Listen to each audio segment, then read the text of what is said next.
Greetings, everyone, and welcome to another episode of The Decision Hour.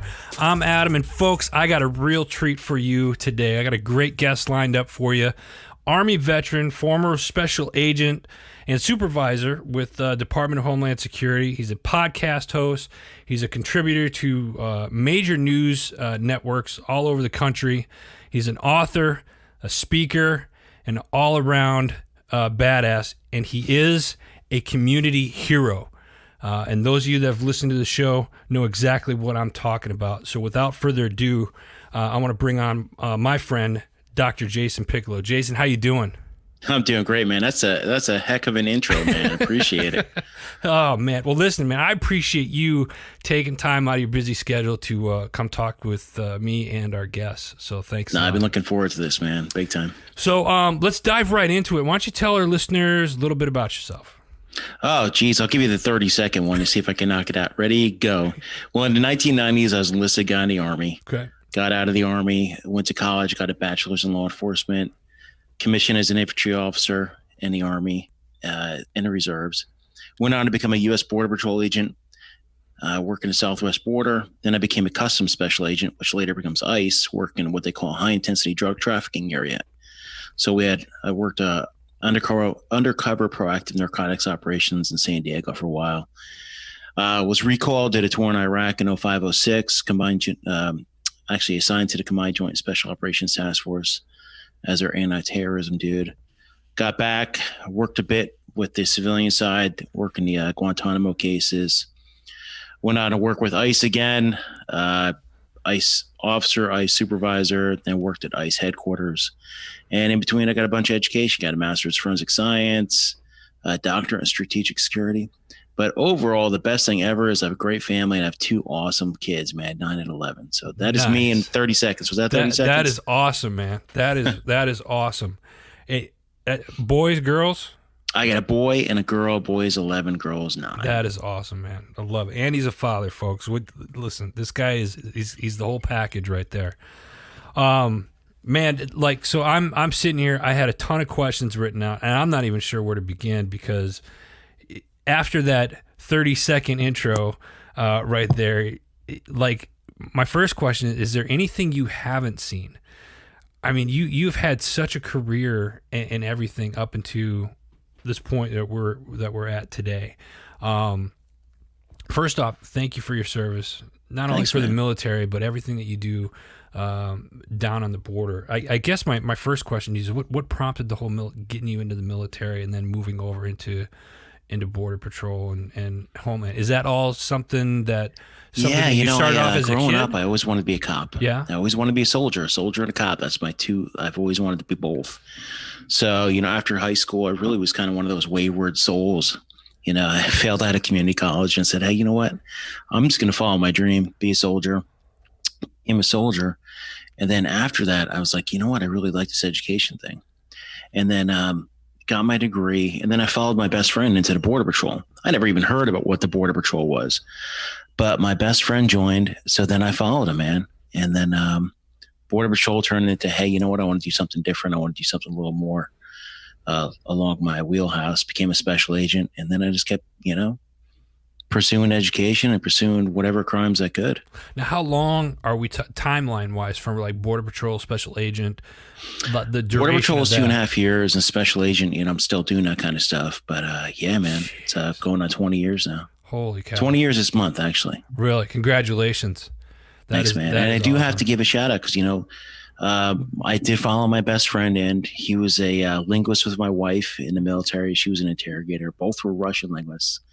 Then him and I became best friends. His kids are my godsons, and he's godfather of my son Johnny. And Chris was a Border Patrol agent. And then he went to work on Chris Bacon. Went to work with Customs and Border Protection and other aspects, but lost his life in a line of duty 2 years ago.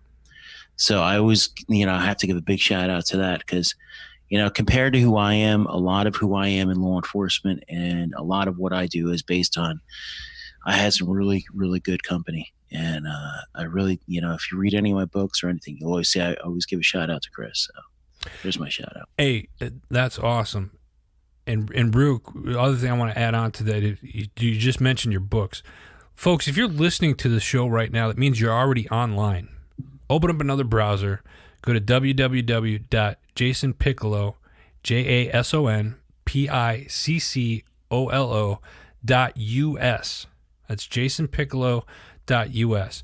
You're going to see that he's got an about section. You can contact him for booking for a speaker. He's got his podcast on there, and then his books. And we'll get into the books here in a minute. I want to talk a little bit about border, and the reason why is because I got a little bit of background. I lived in Arizona for 25 years. I was in the Guard. I did the border mission, and this was like early 2000. It would have been 2002 and then up 2004 and 5.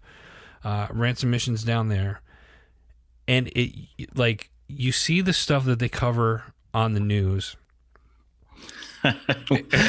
Yeah, and it's you like, just leave it right there. What you're seeing on the news is you're doing the Photoshop or the photo shoot right next to the fence line during the day at like 3 p.m. where there's nothing going on. And saying, hey, we don't need a wall, as you're standing next to a wall. Yeah. And, I lived in Sierra Vista. Then when I was in the Border Patrol, I detailed down to Ajo, Arizona. Oh, yeah. And it's like Wild West, man. And that's what the real border is like. Yeah. Okay, I'm glad you brought that up, because a lot of people, I had posted a picture. I was down in Cochise County, east of Huachuca, and we were on a farmer's land, and it was literally just railroad ties. It was the road and railroad ties, and that was it. That was the separation. Now, listen, those of you that are listening, I'm not getting into, do we need a wall? Do we not need a wall? I'm just letting you know that what you see on mainstream media it's not like that all over the place there. And it's funny that most people get so mad. They're like, well, what are you talking about? There's already a wall there. I was like, what about this? My favorite story is when I was down at the border in Arizona, and there's literally a string of fence in most of the places, but I was working midnight shift out there. It's like 2 a.m. in the morning. And, there, I'm sitting there in my truck, and I see a Suburban fly by me with a guy on top of it. No lights on or anything. The guy on top was like human night vision. He was the one that directed him which way to go. And I'm like, you gotta be kidding me. And I'm like, it's just the thing. The truck was just filled with bodies, man. And I got in pursuit, not pursuit as in like, lights and sirens. I just got in behind it, and they just turned right back into Mexico. And I was like,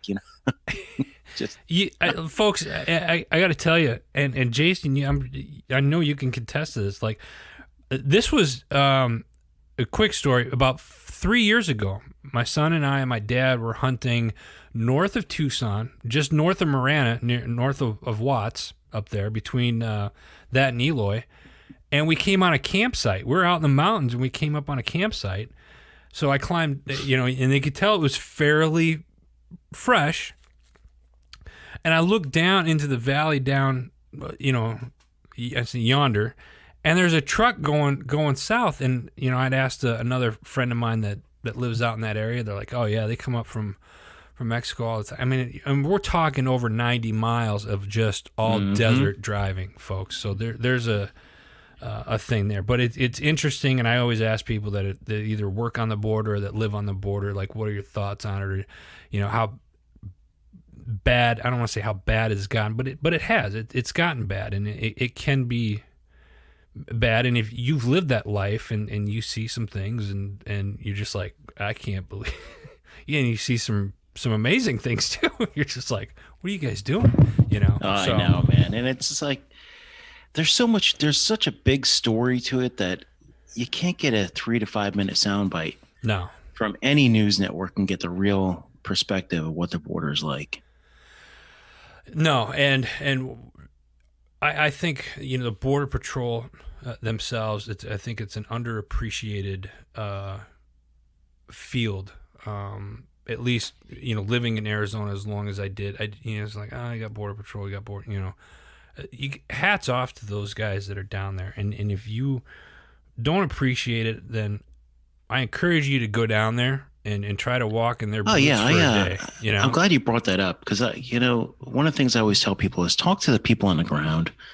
Don't get the leadership types in there. And whenever I talk to Congress or whenever I talk to anybody, I always try to keep my kind of foot on the pulse or whatever you call that, a hand on, you know what I mean? yeah, yeah, But I always tell people, I'm like, talk to the agents on the ground. I want to talk to the guy who's like a GS9, GS11, GS12, yep, and see what they're doing, what kind of traffic they're pushing, what can we do to help them, and then what we could do help for them for the quality of life as well, because you're sending people down to the border, and you're saying, so what? You got a government job. We're going to put you in an austere environment. yeah. Live with it. And you're like, that's just not the reality of life. It's not. It's really not. Everybody thinks, oh, government job, you're good, you're taken care of, but and it's so far from the truth.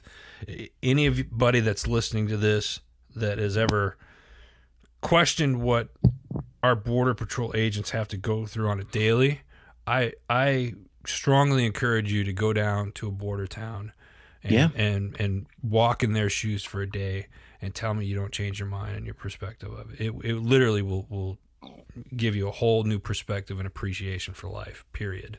Yeah, and I tell people, I'm like, look, there's 16,000 Border Patrol agents covering a 24/7, 365 mission for 2,000 miles of border. Yeah. And that's including management.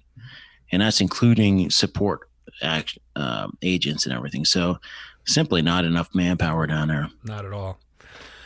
I'm going to switch it up a little bit here. I want to talk about your books. You're an author. Yeah. All right. I want to just hit briefly on the books real quick because you got some pretty interesting books. What are your books? Let's go ahead and give the name of your books and what they're about. Sure. My first book is Unwavering Border Agent's Journey. And that kind of gives you the reality of the border, how I worked it, how I worked dope and everything. And that also works all the way up until I worked for the White House Security Council's human smuggling cell back in 2015. And it goes through my life. It's basically a memoir. My next book is what I call a nonfiction novella. So it's a nonfiction short. Okay. And that is out of I'm trying to remember everything that's going on right now. It's Out of the Shadows, Gotcha. Because a government whistleblower's view of the border, essentially. So that's a quick nonfiction short. And the reason I wrote it is because I'm like, I want people to understand what's going on at the border with the unaccompanied alien children. And I also, just want to give them a quick snapshot. And I've noticed that a lot of people, it's just like social media. You really want to know. You don't want to dig into a 500-page book. You kind of want to know what's going on. So that was my first foray into that. Nice. I love it. I love it. Folks, again, you can find these books on Jason's website. Go to jasonpiccolo.us. And if you go to Amazon and Barnes & Noble as well. Awesome. And we're going to have the links up. I'll get the links to Barnes & Noble and Amazon as well, and we'll make sure we post that on social media so you can check out the Decision Hour and Heroes Media Group for the links to purchase the books there as well, folks. Jason, you're a podcaster too. That's my life right now. I love it. Yeah. Outside of the day job, I have the Protectors with Jason Piccolo podcast, and that is, I really absolutely love it.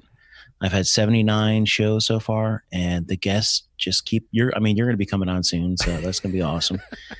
But the guests are just amazing, man. And, you've had now you and we rolling.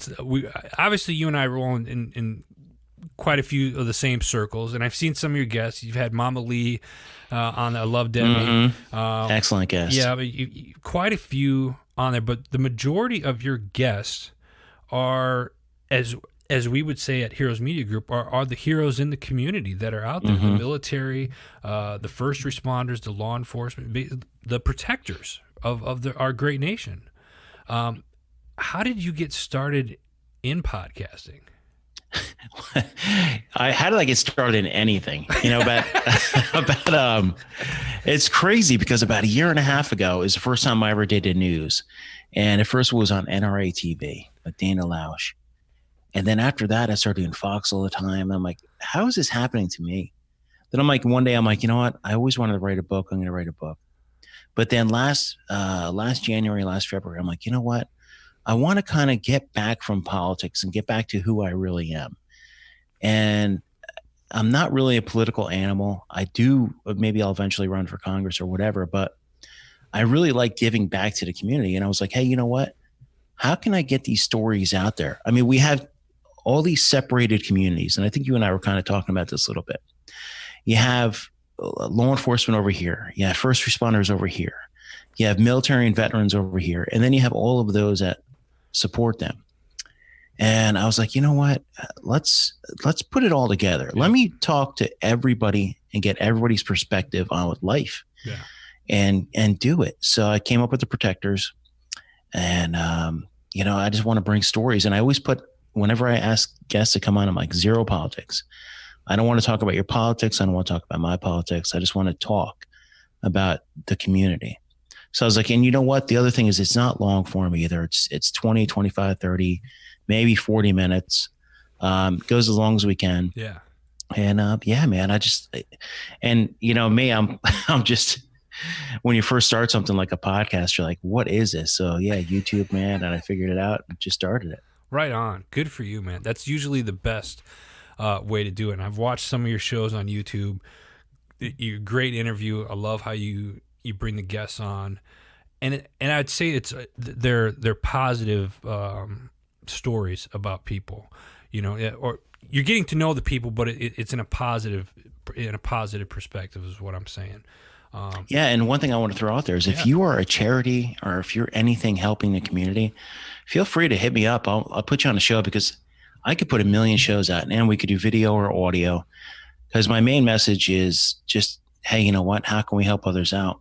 And I make zero money from the Protectors. So feel free to hop on and we'll make it happen. Folks, I want to point something out here. That Jason would be somebody that I said before, that he is somebody that we consider at HMG a hero, a community hero. # community hero. You guys have seen that have followed us for a while.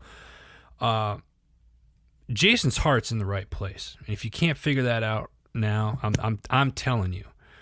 Thanks, brother. I appreciate it. And I'm not just saying that because you're on the show right now and that we're talking. I'm saying that because I mean that you have, with your experience, obviously your heart's in the right place. You want to help other people, and the fact that you want to, as you stated, law enforcement here, veterans over here, and you're trying to bring everybody, kind of like bridging the gap, and that's what we have been trying to do at Heroes Media Group for many years. And I've always said, many hands make light work, right?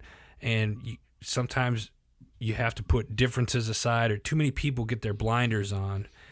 Take the blinders off, man. You only get one life, and it's a beautiful life, and live it to its fullest. And when you got people out there like Jason that's trying to bring the positive stories of what people and what organizations are doing, listen.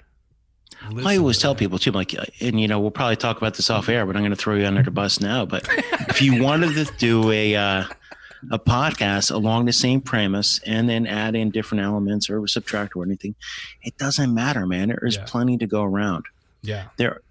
I always look at podcasts as one thing. If I'm putting out a podcast a week, that's 25 minutes, man. Yeah. People want to hear, they want to listen, they want content. Yep.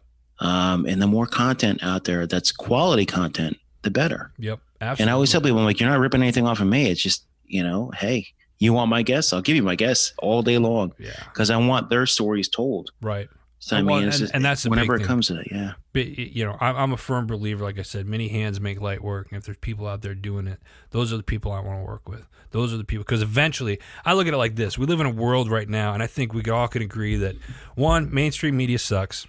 I say it all the time. Yeah, I agree. It sucks. And there's too much negativity.